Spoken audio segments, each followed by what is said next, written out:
point littéraire tous les mercredis de 20h à 21h. Prenez le rendez-vous avec Jean-Jacques Foucault. Jean-Jacques Foucault. On ne m'a pas donné de conseils en particulier pour écrire. Par contre, mon père m'a dit que j'en étais capable. Mais t'écris parce que t'as un truc à dire? Tout le monde écrit, mais tout le monde n'est pas écrivain.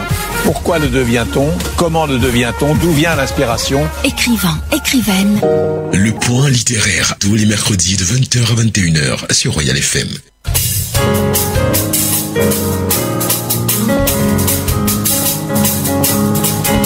Le tout premier livre du soir a pour titre L'amitié d'un père pour son fils. La souffrance après sa mort, sous-titre. Un livre de Xavier William Queda, une fois de plus, qui revient avec l'écriture pure d'un auteur autodidacte pour mettre en évidence sa pensée et son combat. Début 2020, il a fait notamment son entrée dans l'univers littéraire mondial avec le premier titre Les traces de mon parcours, l'aventure d'un jeune adolescent et les souffrances de sa mère. Un an plus tard, il publiait Rompre le silence de la délinquance juvénile. Aujourd'hui, eh bien, il revient avec cet ouvrage qui est en même temps une œuvre romanesque, mais aussi un brin de poésie. Bienvenue à l'auteur.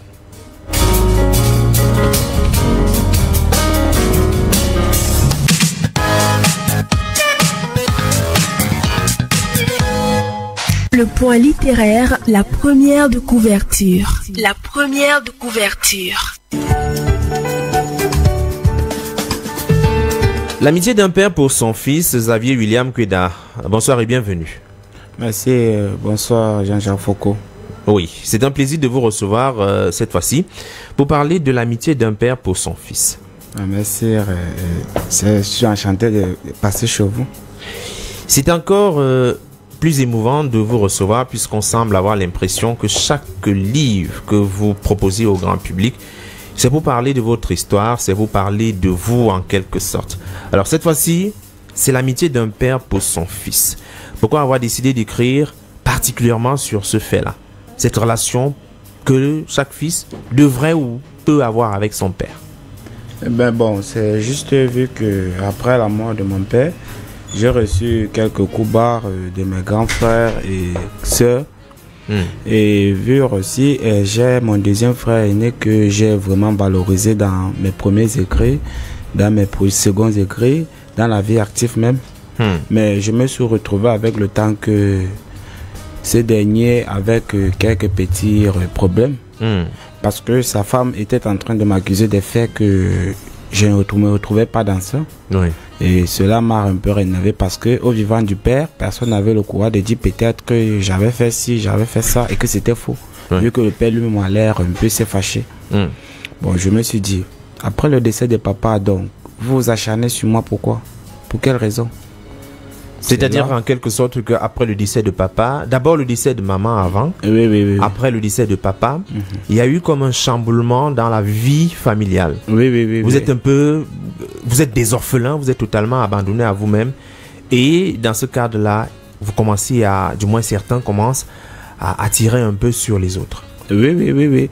Bon, vu qu'on ne discute presque rien, parce que moi, je sais pas, moi, il me reproche de rien pour le moment, parce que dans ma tête, je suis libre. Mais de là, je peux pas dire totalement parce que je sais pas ce que le problème que j'ai en général avec mes frères, surtout avec ma belle-sœur qui est à la maison. Bon, c'est là j'ai eu l'inspiration. J'ai dit l'amitié d'un père pour son fils, c'est la relation que j'avais avec papa. Pour eux, ils disent que j'étais peut-être le chouchou de papa. Vu que moi et papa nous rayons, lorsqu'il fallait parler, je partais vers papa en tant qu'ami, pas en tant que papa. Ouais. Je lui parlais, il m'appelait grand frère. Lorsque je disais je veux ci, par moment, eux, ils se retrouvaient que papa acceptait vite mes doléances. Lorsque j'ai déposé une demande à papa, papa réagissait vite. Oui, et papa n'avait pas le temps de me gronder ou de me reprocher que ceci, cela arrête. Parce qu'après la mort de papa, cela n'a même pas fait 2 semaines. Ils étaient à me demander d'arrêter d'écrire, que papa les a dit de me demander d'arrêter d'écrire. J'ai dit, papa ne m'a jamais dit ça. Vu que j'étais le dernier à qui papa a lâché le dernier souffle entre ses mains. Comment papa peut vous dire quelque chose vu que j'étais le dernier qui était sur les lieux quand papa partait? Alors comment est-ce qu'on se sent finalement quand on a perdu tour à tour d'abord sa mère et ensuite son père? Sa mère dans des conditions très difficiles, parce que jusqu'à la dernière minute, elle continuait à se battre, d'après ce qui est écrit dans le livre. Elle allait toujours au marché. Elle ne voulait pas se faire soigner, du moins, elle estimait être toujours en capacité de continuer à mener ses activités, sauf que, malheureusement, la faucheuse l'a enlevée. Après cette perte énorme, on se retrouve à perdre également son papa. Comment est-ce qu'on se sent lorsqu'on est désormais totalement oublié? Est-ce que la grande famille a un intérêt pour chacun des enfants qui sont restés? Bon, vous savez, c'est un peu quelque chose de très difficile. Je ne peux pas dire que c'est quelque chose de difficile, vu que lorsque papa meurt, bien maman, ça ne veut pas dire qu'on a tout perdu dans la vie. Selon moi et ma pensée, c'est que si papa part et que maman part aussi, nous devons rester forts. Nous ne devons pas abandonner ou bien se morfondre à dire que papa est parti, maman est partie. Comment je vais faire, qu'est-ce que je vais dire à mes amis, qu'est-ce que mes amis vont penser de moi quand j'aurai besoin de X ou Y, parce que c'est surtout ça qui tue beaucoup de jeunes. Ils vont dire papa est parti, maman est partie. Quand papa était là, maman était là. Si j'avais besoin de 100 francs, maman m'aurait donné. Si j'aurais besoin de 50, papa m'aurait donné. Par contre, ça rend un peu l'enfant faible. Pour moi, lorsque le départ de maman était là, j'ai dit j'ai pas voulu pleurer parce que je n'y croyais pas. Maman faisait beaucoup pour nous. Papa aussi avait fait. Mais après le décès de maman, les efforts de papa s'est encore doublé. Papa faisait encore double effort pour amener de quoi manger, pour s'occuper de la santé, pour voir comment l'éducation des enfants, pour voir le vêtu, pour voir tout en général. Papa a pris tout ça en charge. Et après son départ aussi, vraiment ça a été un gros coup pour moi. Parce que c'était la seule personne à qui je pouvais aller me confier. Je pouvais parler par moment. Lorsque j'étais fâché, papa n'essayait pas trop de me dire pourquoi tu fais ci, pourquoi tu fais ça. Papa essayait de comprendre ce qui n'allait pas. Raison pour laquelle avec mes frères que j'ai dit par moment que nous sommes ensemble. Depuis presque 20 ans, vous n'avez jamais appris que j'ai peut-être des collègues qui viennent par moment. Et que quand je suis dans la colère, je ne peux pas manquer le respect à tout le monde. Je ne peux pas en vouloir à tout le monde. Je me retiens seulement et je me concentre plutôt dans les écrits.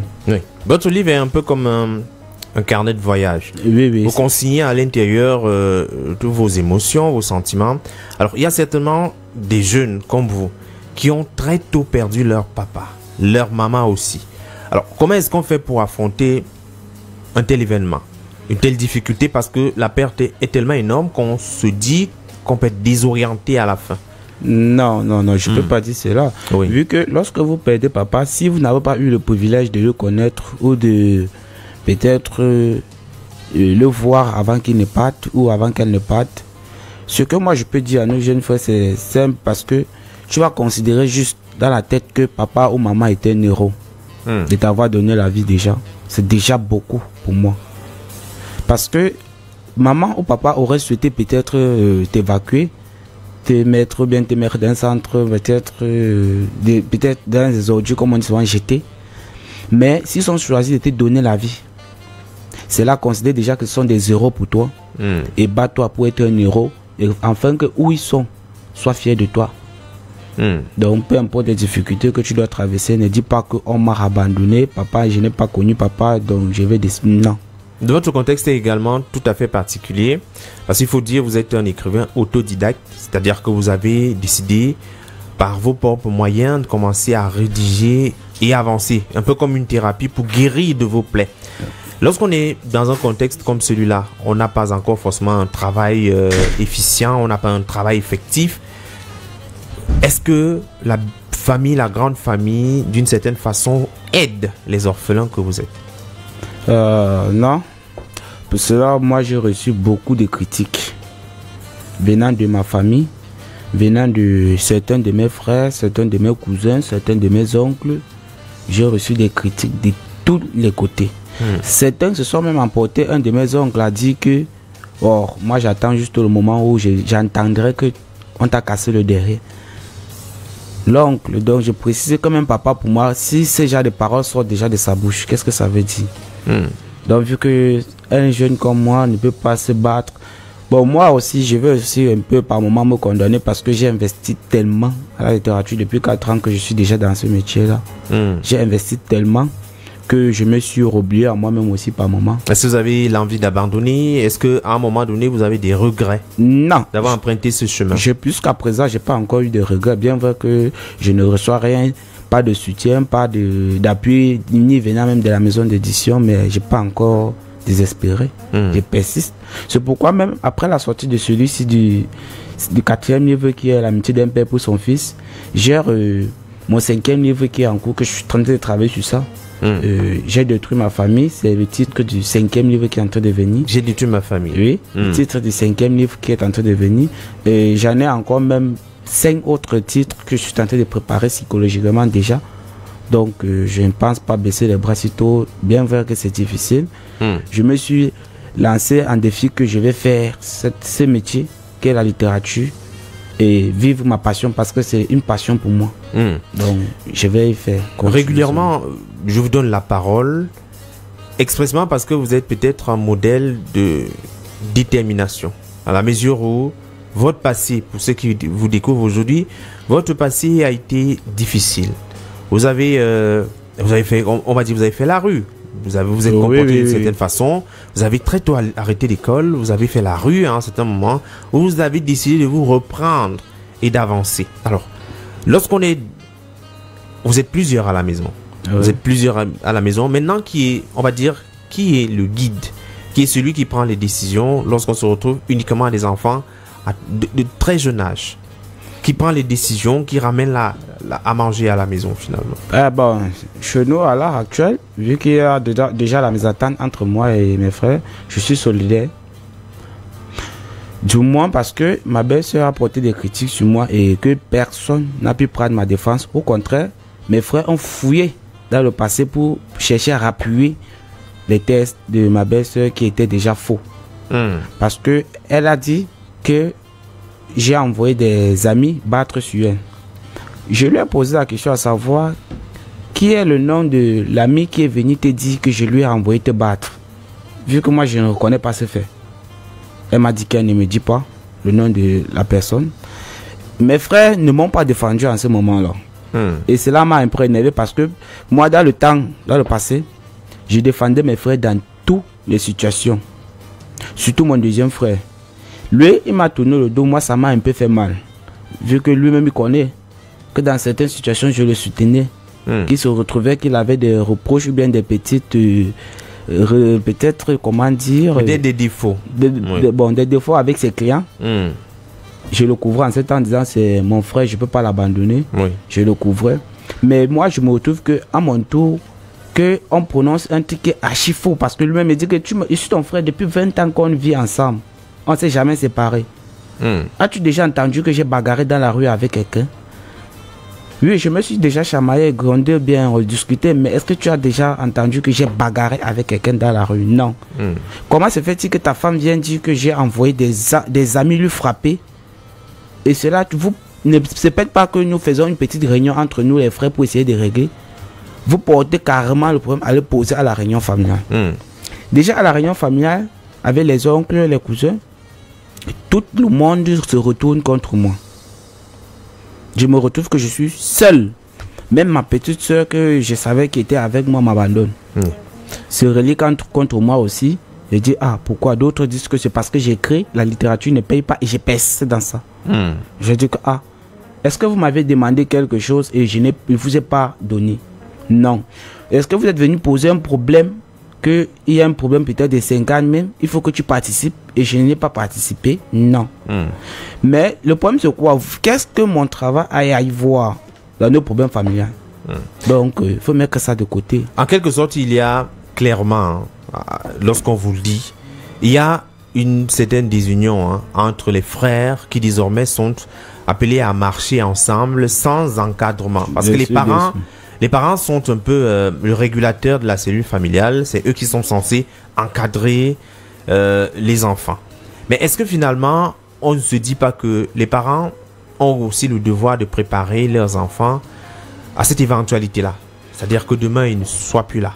Bon. Est-ce que les papas, lorsque vous parlez de l'amitié d'un père à son fils, est-ce que le papa le vôtre était suffisamment, c'est-à-dire que prévoyant pour envisager le lendemain, peut-être même sans lui. Non, non, non. C'est ça alors que je regrette. Parce que le papa était toujours avec celui, par moment, qui le donnait peut-être des petits présents. Ou encore peut-être par moment celui qui l'écoutait le plus. Et c'est là, moi, j'étais celui qui l'écoutait le plus. Donc, à tout moment, j'étais toujours près de papa. Oui. Donc, peu importe ce que papa devait dire ou papa devait faire, je devrais le soutenir. C'est ce qui a ramené papa vers moi. Oui. Que peu importe ce que les autres disaient de moi, papa ne pouvait pas croire. Pour ceux qui ont encore des papas aujourd'hui vivants, vous pensez que quel type de relation est-ce qu'on devrait avoir avec son enfant, avec sa fille, avec son garçon? Bon, moi, je suggère que beaucoup plus des petites assises par moment pourraient beaucoup renforcer les liens familiaux. Déjà, ils peuvent s'asseoir par moment et dire, nous allons faire peut-être une sortie entre nous, peut-être papa, maman et quelques enfants, bien peut-être papa seulement. Et ses enfants, le fait de créer un lien et de installer déjà le respect que si demain je ne suis pas, quand en marchant les gens sauraient que toi tu dois tenir tes frères derrière. Pas que tu dois réussir bien peut-être à arriver au niveau, essayer de rabaisser tes frères vers le bas, non. Oui. Donc en quelque sorte il faudrait que les parents traitent les enfants de la même façon, avec équité, avec responsabilité. Il n'y a pas d'enfants. Bon, c'est vrai qu'il y a toujours des préférences. Il y a toujours des préférences en ce qui concerne les enfants. Mais on ne doit pas le montrer à vue d'œil parce qu'il y a la rancœur qui s'installe. On ne doit pas montrer que celui-ci est déjà le préféré. Non. Bien vrai, ça a été toujours comme ça. Parce qu'au début, on disait que non, c'était moi le préféré de papa. Après, on dit que non, c'était la petite soeur. Non, après, on dit que c'était le dernier né. Non, après, on dit que c'était mon frère aîné, le deuxième né. Bon, vous voyez que... Est-ce que finalement aussi le comportement de l'enfant n'amène pas le parent à pencher pour lui, peut-être parce qu'il pose des actes bien, peut-être parce qu'il est obéissant, peut-être parce qu'il est à l'écoute de ses parents? Bon, c'est ça, parce qu'à un moment donné, j'étais devenu un peu très obéissant, parce que papa lui-même se demandait que comment j'ai fait pour changer. Parce qu'après la mort de maman, je suis devenu très posé. Donc, tout ce qu'on me demandait de faire, j'obéissais, les vols ou bien peut-être le mensonge.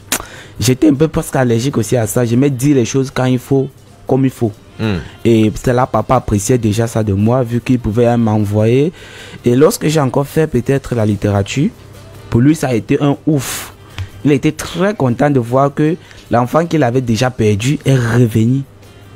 Parce que quand j'ai lancé dans la littérature, mon premier titre, papa a dit que tu vas abandonner avant le temps. Vu qu'il savait déjà que moi, je suis quelqu'un qui entame plusieurs projets. Comme j'ai dit, j'ai entamé plusieurs projets, que ce soit littérature, que ce soit activité physique. J'ai entamé plusieurs avant d'abandonner, avant de me retrouver dans la littérature. Premier titre, papa n'a pas cru. Deuxième titre, c'est là papa a dit que celui-ci va vite. C'est là, il voulait assister au deuxième titre, mais malheureusement, ce jour-là, il était arrivé tard et la dédicace était finie. On est rentré, il m'a reproché, il m'a grondé, j'ai dit que j'avais écrit, c'est là, j'ai écrit mon troisième titre, Esprit du cœur et Amour éternel, que je mets encore sur les lumières, mais papa n'est plus. C'est là que j'ai lancé ça. Alors, l'amitié d'un père pour son fils, au-delà de ce livre, vous avez d'autres livres qui arrivent. Quel est le type de soutien que l'auteur autodidacte que vous êtes espère? Et de qui? Venant de qui? Bon, j'ai beaucoup espéré toujours et jusqu'à présent, je sollicite toujours l'appui du ministère de la Jeunesse et de l'Éducation civique. Parce que c'est de là, moi, beaucoup plus je penche de ce côté. Je n'ai pas encore reçu de soutien ou d'accompagnement, surtout si c'est possible d'accompagnement même.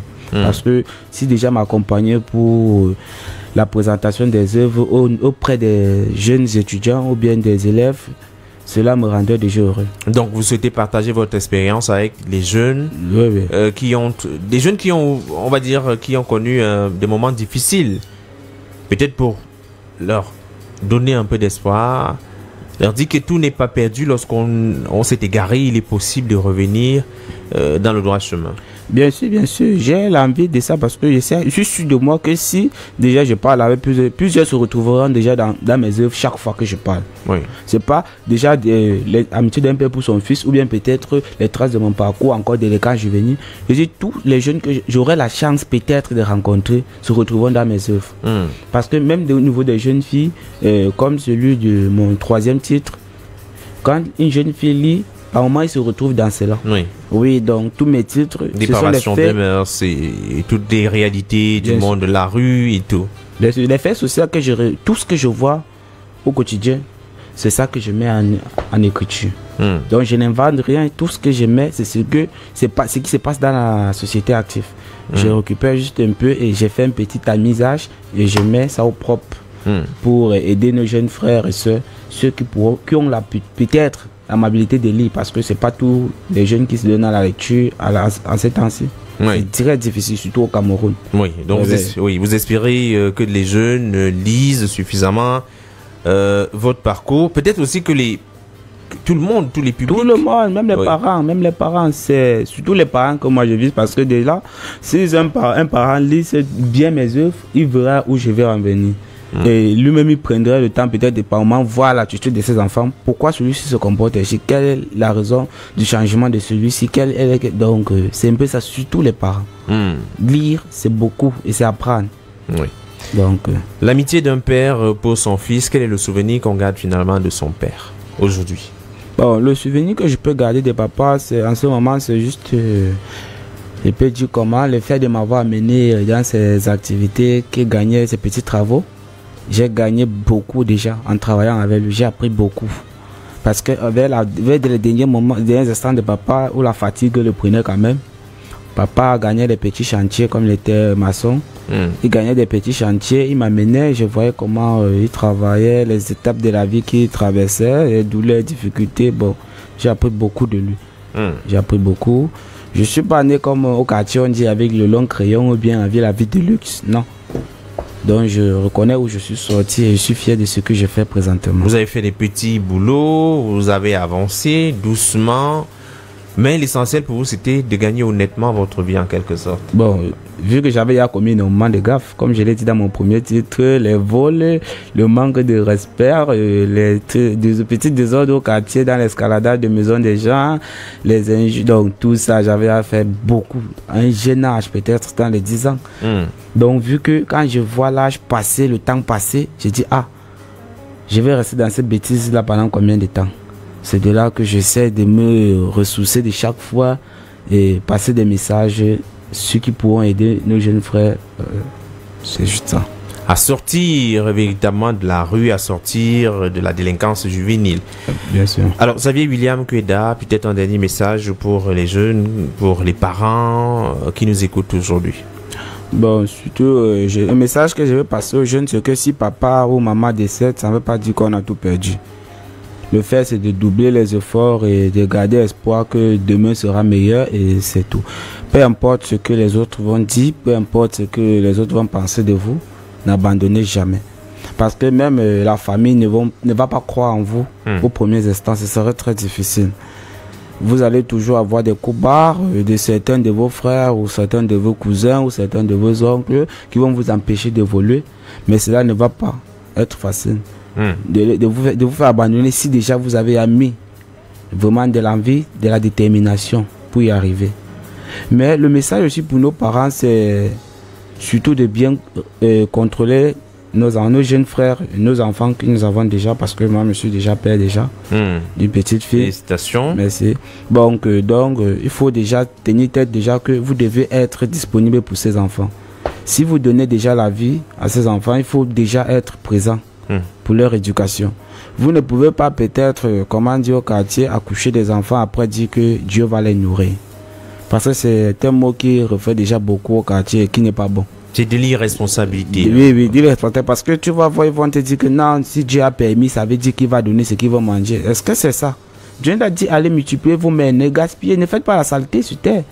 Parce que certains accouchent peut-être 10 enfants, tu marches dans la rue, tu vois un enfant courir de nulle part sans caleçon, et pas de chaussures aux pieds. Et du matin même à 6 h, pas que vers midi, le matin à 6 h, c'est pas normal. Vous appelez les parents à la responsabilité. Et aux enfants de continuer à croire en eux. Continuer à croire en eux. Avancer malgré la perte d'un être cher. Oui. Peut-être c'est une façon d'honorer leur mémoire en continuant à travailler, à bosser. C'est dur d'arrache-pied. Merci Xavier William Kweda. Merci.